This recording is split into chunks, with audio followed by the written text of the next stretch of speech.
Bonjour chers amis téléspectateurs, très heureux de vous retrouver pour cette nouvelle émission de Terre de Mission, l'émission religieuse de TV Liberté.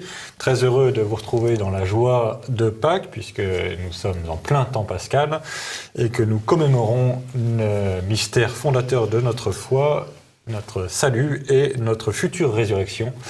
Donc je suis ravi d'animer cette émission, notamment parce que nous recevons avec l'abbé Pagès, bonjour monsieur l'abbé. Bonjour Guillaume. Nous recevons comme souvent maintenant sur le plateau de Terre de Mission un converti de l'islam, Eric Sissoko. Bonjour Eric. Bonjour. Merci beaucoup d'avoir accepté notre invitation. Et donc Eric a lui vraiment connu la plongée dans la passion et la résurrection du Christ puisqu'il est passé par le baptême, comme nous tous d'ailleurs.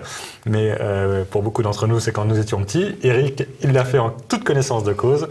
Et donc on va parler de son parcours, de comment il est arrivé jusqu'à la conversion, comment il a été accueilli dans l'Église et un peu son regard de converti sur notre action d'évangélisation dans l'Église de France et dans l'Église universelle, évidemment. Alors peut-être, cher Eric, on pourrait commencer par votre parcours, d'où vous venez, comment est-ce que vous êtes arrivé jusqu'au baptême? Eh ben, déjà, je suis né en France dans le 93. Famille confession musulmane, je suis l'aîné de la famille. J'ai 3 frères et une sœur. Je pratiquais la religion vis-à-vis de la famille et aussi par culture, mais surtout on était obligé de le faire parce que c'était une obligation. Une pression sociale. Une pression sociale. Si vous ne faisiez pas, alors là tout le monde vient vous voir pour dire que tu tombes dans la mécréance, tu iras en enfer. De toute façon, on est esclave d'Allah. De toute façon, c'est écrit là, dans le Coran, Sourate 39-16, voilà. Vous êtes mes esclaves, craignez-moi donc, en fait.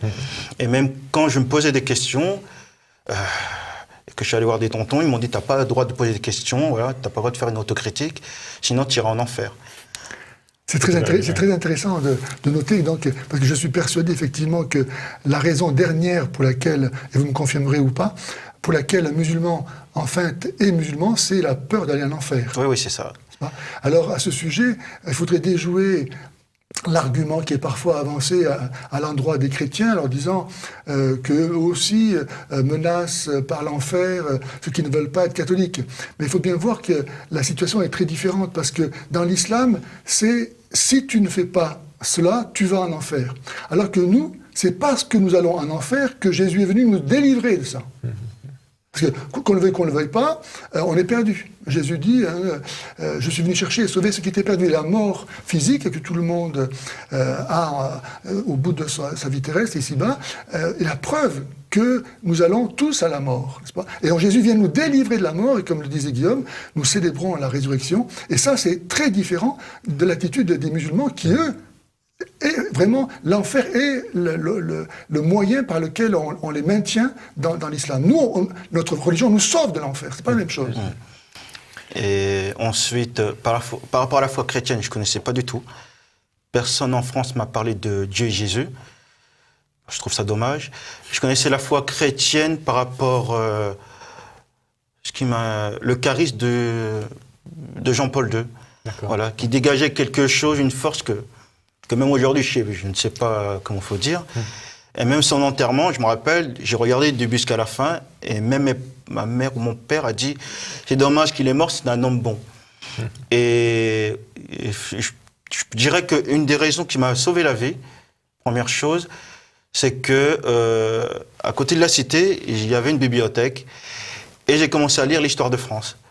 Alors j'ai appris Jeanne d'Arc, Clovis, Charlemagne, la Gaule, l'Empire romain, un peu la foi chrétienne. Et je me suis dit, j'ai dit que c'est merveilleux, quoi. C'est vraiment la France, l'histoire de France. Et que dans l'éducation nationale, on m'a pas appris ça. On m'a appris tout le contraire.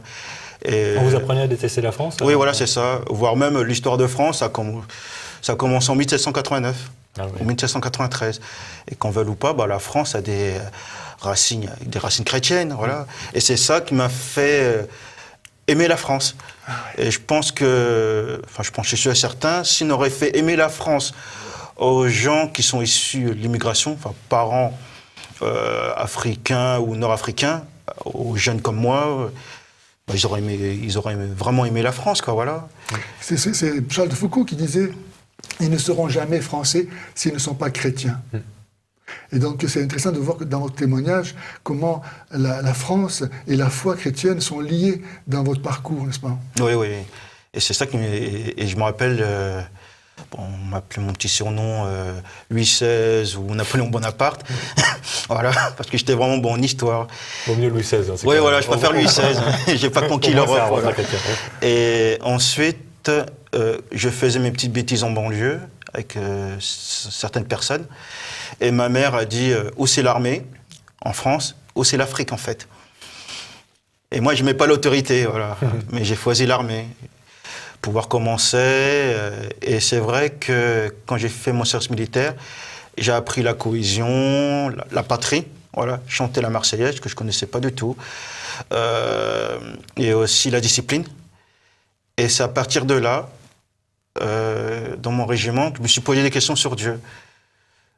Dieu, pourquoi je dois prier? Je ne sais même pas si tu existes, j'ai envie d'être libre, je ne suis pas esclave. J'étais révolté vis-à-vis de la morale et aussi le mal aussi. Dieu, si tu existes, pourquoi il y a le mal en fait, voilà. Et après, je suis devenu athée. Pendant je ne sais pas combien de temps. D'un côté, c'était une libération.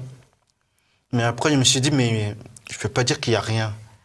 J'ai dit, pourquoi on vit Je me rappelle quand je marchais à l'armée, on faisait des marches, je voyais le paysage, je voyais le ciel, je disais, mais attends, c'est beau, je ne peux pas dire c'est le hasard. Et je suis devenu agnostique, en fait. Et en 2006, je suis parti en Côte d'Ivoire, dans le sud. Et mon lieutenant a dit à mon sergent, ceux qui veulent aller à la messe, qu'ils viennent.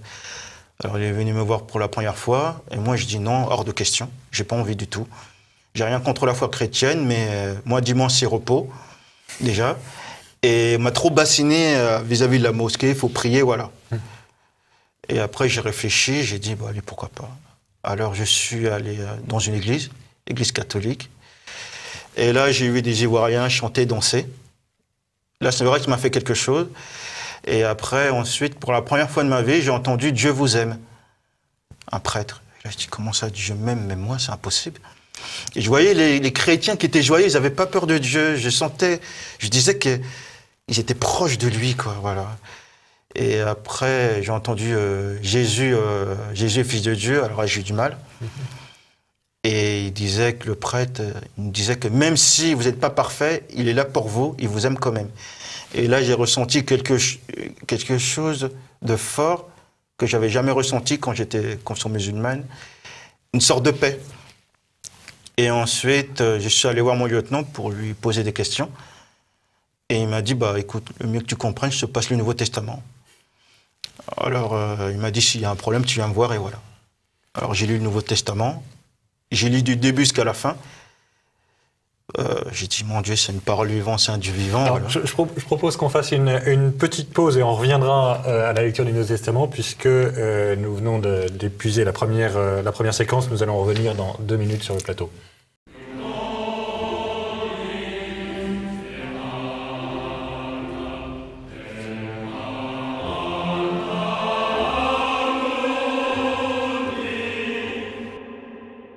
Et donc nous revenons sur le plateau de Terre de Mission pour le témoignage d'Éric Sissoko, un Malien d'origine converti au christianisme, de l'islam au christianisme.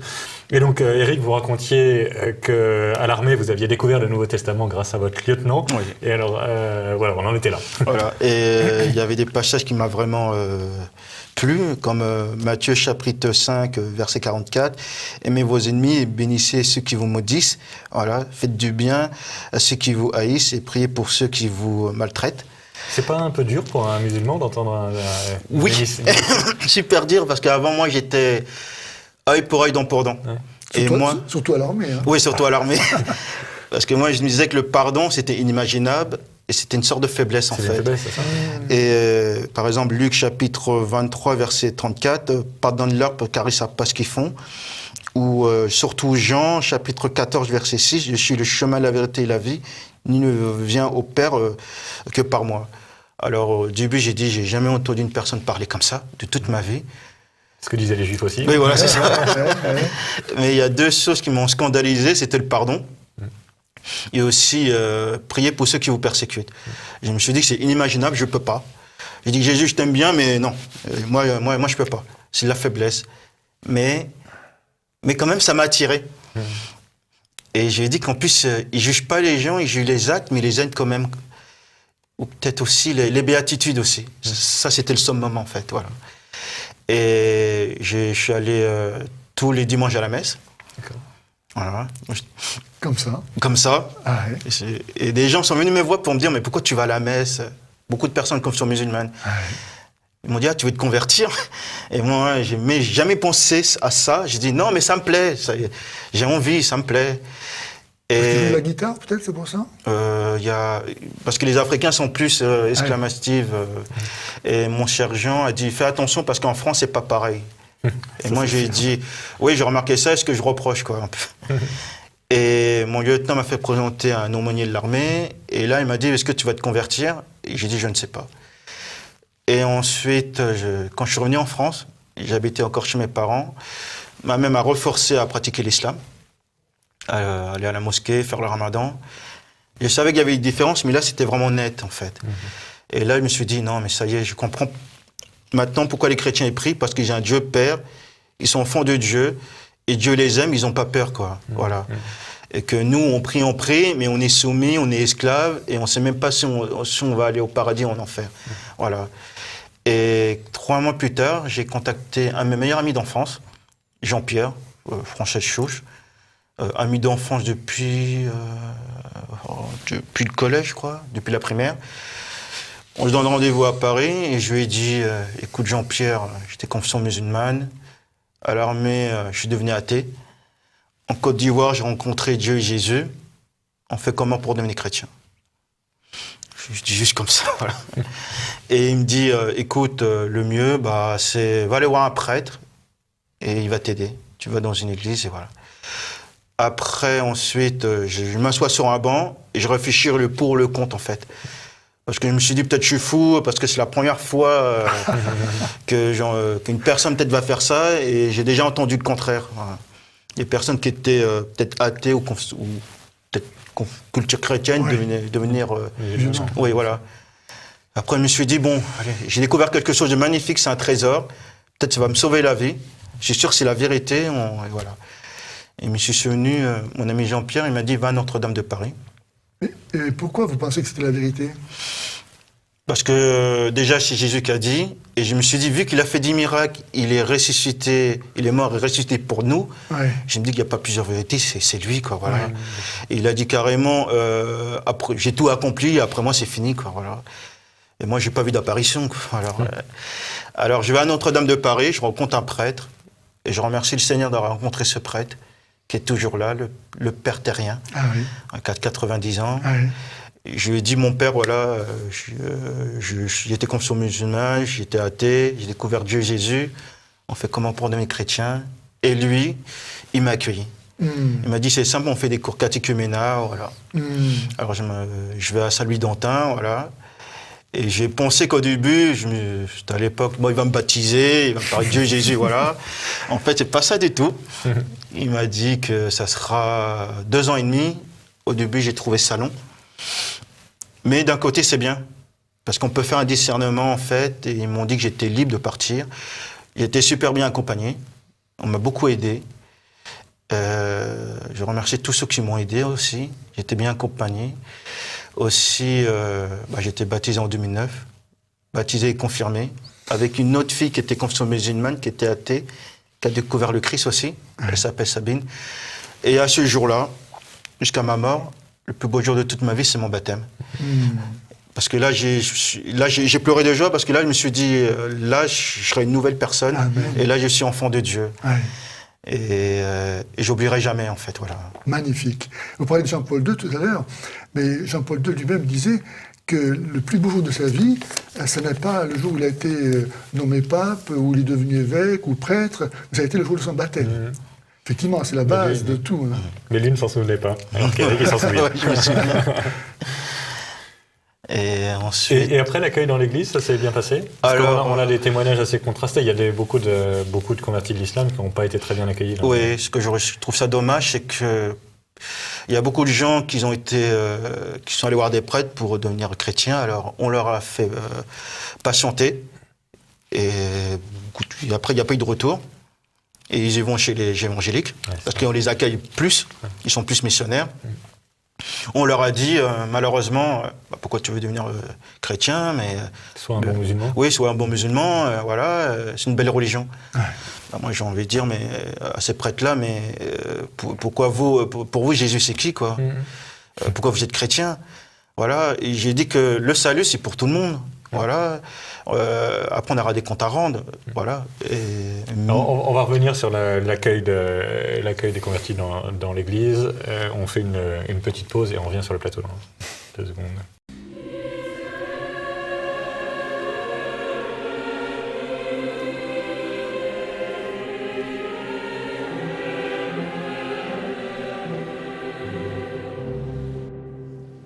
Et donc, on parlait avec Eric Sissoko, qui est donc un converti de l'islam au christianisme, un nouveau frère en christianisme. Merci. Et donc, on parlait de l'accueil des gens qui veulent quitter l'islam pour entrer dans la vraie foi. Est-ce qu'il n'y a pas, pardon d'être un peu paradoxal, mais est-ce qu'il n'y a pas un côté bizarrement raciste à refuser d'annoncer l'évangile aux Nord-Africains, aux Africains, en disant en substance, évidemment, je ne pense pas que les prêtres seraient capables de le formaliser comme ça, mais en disant en substance, le christianisme est une religion de blancs et les Maliens, ils doivent être musulmans, quoi. Oui, je pense qu'il y a ça, mais peut-être aussi on ne les a pas préparés à accueillir ces gens-là, en fait. Voilà. Pour eux, c'est tout nouveau. Et Jésus, de toute façon, c'est pour tout le monde. De toute façon, le salut, c'est pour tout le monde. Et en plus, il y a écrit, vous avez reçu gratuitement, donné gratuitement. Moi, je suis le premier à dire, il faut dialoguer, mais dialogue de vérité. De toute façon, on ne peut pas priver le salut. Il y a un autre Aïtati qui dit bien, c'est l'Église qui dit, hein, c'est pas moi. L'Église annonce et est tenue d'annoncer sans cesse le Christ qui est la voie, la vérité et la vie, dans laquelle les hommes doivent trouver la plénitude de la vie religieuse. Nostra Aetate, c'est pas moi. Hein. Voilà. Et de toute façon, Jésus, il a dit, allez dans toutes les nations, enseigner dans toutes les nations, les baptiser au nom du Père, le Fils et le Saint-Esprit. Et de toute façon, on est qui pour priver le salut à ces gens-là? Moi, j'admire mes frères et sœurs évangéliques parce qu'ils sont plus missionnaires que nous. Et je lui ai dit que de toute façon, même aux gens qui sont non-croyants aussi, ils ont le droit aussi. Voilà. Moi, si j'avais pas rencontré, si mon lieutenant m'avait pas dit à moi, tu vas aller à la messe, mais moi, j'aurais jamais pu pardonner, par exemple, à mes parents ce qu'ils m'ont fait. J'aurais jamais prié pour des gens qui m'ont fait du mal. Je prie même pour les djihadistes aussi. Voilà. Pour dire qu'ils se convertissent, voilà. Je n'adhère pas ce qu'ils font, mais pour qu'ils se convertissent. Même pour les personnes de confession musulmane, je leur dis, mais vous savez, Jésus, c'est pour vous aussi. Par exemple, la Vierge Marie, j'ai eu du mal. Je suis allé à Lourdes il y a 3 ans. J'ai fait une vraie rencontre avec elle. Je peux dire à ma mère, pour la première fois de ma vie, maman, je t'aime. Voilà. Et mes parents, maintenant, ils sont au courant. Je leur ai dit la vérité. C'était pas facile, parce que je n'étais pas encore prêt. Mais il fallait que je leur dise parce que je ne pouvais pas garder ça pour moi. Pour moi, c'est une deuxième libération, en fait. Maintenant, ils savent et mon père a dit, bon, écoute, ça ne nous plaît pas, c'est vis-à-vis des autres. Bon, je dis, tu sais, les autres, hein, quand je vais mourir, ce n'est pas eux qui vont me juger. Et il m'a sorti une phrase, je ne m'attendais pas du tout de lui. Il m'a dit, de toute façon, tu as choisi avec ton cœur. Et moi, j'ai envie de dire aux personnes de confession musulmane, aux gens de personnes de confession musulmane, j'ai envie de dire, mais de toute façon, Jésus, c'est le seul. C'est le Messie, c'est le seul de l'histoire de l'humanité. Mahomet, c'est juste un messager. Même le Coran le confirme que la Torah et la Bible, voilà, sourate 3.3 par exemple. Il dit carrément Jésus c'est le Messie, sourate 3.44. Jésus est péché en péché, pas Mahomet. Sourate 19.19. Jésus est né d'une vierge. Voilà, sourate 3, verset 47. Jésus, il va venir, sourate 4, 61. Par exemple, Jésus a fait des miracles, c'est même écrit dans le Coran, sourate 3, verset 44. Voilà, c'est clair. D'accord. Et donc aux Français de souche, d'origine chrétienne ou athée ou agnostique aujourd'hui, qu'est-ce que vous pourriez leur dire, vous qui venez de l'islam, au sujet de l'islam? Alors moi j'ai envie de dire, alors déjà, c'est super important pour moi, séparer la personne et la doctrine. La doctrine, on peut la critiquer, voilà, mais les personnes, il faut les aimer. C'est pas des musulmans, d'abord, c'est des personnes humaines. Voilà. Mais je dis que ces gens-là ont le droit, c'est des êtres humains, ils ont le droit au Christ déjà. Et j'ai envie de dire aussi, les chrétiens catholiques, soyez missionnaires, plus missionnaires. Oui. Si un prêtre n'est pas missionnaire, ces brebis ne sont pas missionnaires aussi. Et j'ai envie de dire aussi, moi j'ai un nom, je propose, moi je suis missionnaire, je vais depuis un certain temps avec les Gilets jaunes, parce que aussi ils ont le droit. Vous en avez un super. Voilà. Et beaucoup me félicitent, ils sont contents, parce qu'ils sont en désespoir aussi. Et j'ai envie de dire aussi, surtout, Saint Paul a dit, malheur à moi si je prêche pas l'évangile. Si demain la France devenait musulmane, comment vous prendriez ça? Je dirais, beaucoup de gens disent que c'est l'horreur, mais moi je dirais que c'est un défi pour nous. Mais moi j'en veux beaucoup aux Occidentaux d'avoir renié même leur histoire, Dieu. Et de toute façon, Chateaubriand a dit, vous allez enlever le christianisme, vous aurez l'islam. Parce que les personnes, comme sont musulmanes, déjà détestent le relativisme, détestent le matérialisme, la décadence, l'individualisme. Eh ben, moi j'ai envie de dire, nous aussi. Nous aussi, ouais. Mais nous on a quelque chose en plus, un trésor, c'est magnifique, c'est le Christ quoi. Ouais. Alors, chers amis téléspectateurs, ça se voit pas évidemment puisque vous voyez Éric de face, mais dans le dos de son gilet jaune, donc il a, comme vous voyez, un superbe gilet jaune, dans le dos de son gilet jaune, il y a marqué « Dieu bénisse la France, vive le roi ». Ce qui encore une fois, lit très bien, je trouve, notre histoire. C'est grâce à nos rois et à l'Église que la France est ce qu'elle est. Et ça lie l'histoire et le christianisme, et ça lie aussi le mouvement social d'aujourd'hui avec l'aspiration que nous avons à retrouver la France, en fait, la France chrétienne. À retrouver notre identité, être incarné. Ouais. Et voilà. Mais d'ailleurs, tout à l'heure, à la fin de l'émission, Éric, il va se retourner, les spectateurs vont pouvoir voir son dossard. Et moi, j'ai envie de dire que l'histoire de France, qu'on veut ou pas, ça n'a pas commencé en 1789 ou 1793, voilà. La République a fait tout le contraire, liberté, égalité, fraternité. De toute façon, avant, il y avait un roi, il y avait une histoire, on peut pas nier ça, voilà. Je dis que, bien sûr, il y a des gens de couleurs différentes, mais je dis que si vous donnez quelque chose de merveilleux à ces gens-là, ils vont se sentir, être fiers déjà d'être français, d'être fiers de leur identité, même des Français de souche, quoi, voilà. Et malheureusement, on fait tout le contraire. Ouais. La nature a horreur du vide. Voilà. Ouais. Amen. Peut-être un dernier mot. Le Mali, vous y êtes allé. Donc, vous êtes né en France, mais vous êtes allé plusieurs fois au Mali. Oui. Comment vous voyez la situation des chrétiens au Mali? Parce que c'est quand même un pays durement musulman, si je puis dire. Oui, 95% sont confession musulmane. Je crois que 2 ou 3% sont chrétiens, catholiques, protestants. Le reste sont animistes, voilà. Et là, j'ai appris depuis un certain temps, c'est de plus en plus islamisé, en fait. Au Mali, on n'a jamais vu ça. Et radicalisé dans l'islam. Oui, voilà, c'est ça. Ouais.